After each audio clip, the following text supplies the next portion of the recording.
Ruth Chapter 1. Once upon a time, it was back in the days when judges led Israel. There was a famine in the land. A man from Bethlehem in Judah left home to live in the country of Moab, he and his wife and his 2 sons. The man's name was Elimelech. His wife's name was Naomi. His sons were named Mahlon and Chilion, all Ephrathites from Bethlehem in Judah. They all went to the country of Moab and they settled there. Elimelech died and Naomi was left, she and her 2 sons. The sons took Moabite wives. The name of the first was Orpah, the second Ruth. They lived there in Moab for the next 10 years, but then the 2 brothers, Mahlon and Chilion, died. Now the woman was left without either her young men or her husband. One day, she got herself together, she and her 2 daughters-in-law, to leave the country of Moab and set out for home.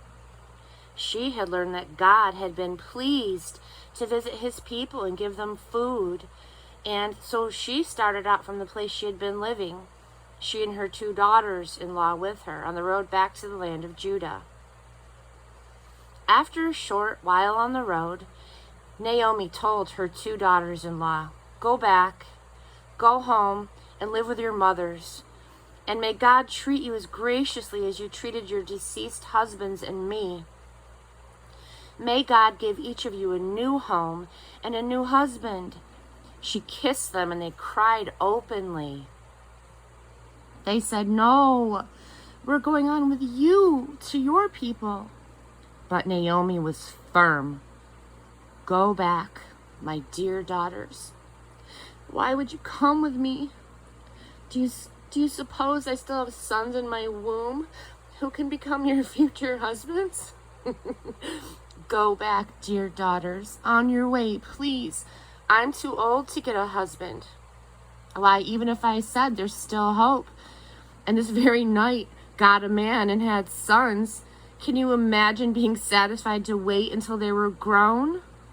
Would you wait that long to get married again? No, dear daughters. This is a bitter pill for me to swallow, more bitter for me than for you. God has dealt me a hard blow." Again, they cried openly. Orpah kissed her mother-in-law goodbye, but Ruth embraced her and held on. Naomi said, "Look, your sister-in-law is going back home to live with her own people, and God's, go with her." But Ruth said, "Don't force me to leave you. Don't make me go home. Where you go, I go. And where you live, I'll live. Your people are my people. Your God is my God. Where you die, I'll die. And that's where I'll be buried. So help me God. Not even death itself is going to come between us." When Naomi saw that Ruth had her heart set on going with her, she gave in. And so the 2 of them traveled on together to Bethlehem. When they arrived in Bethlehem, the whole town was soon buzzing. "Is this really our Naomi after all this time?" But she said, "Don't call me Naomi. Call me bitter. The strong one has dealt me a bitter blow. I left here full of life, and God has brought me back with nothing but the clothes on my back. Why would you call me Naomi? God certainly doesn't. The strong one ruined me."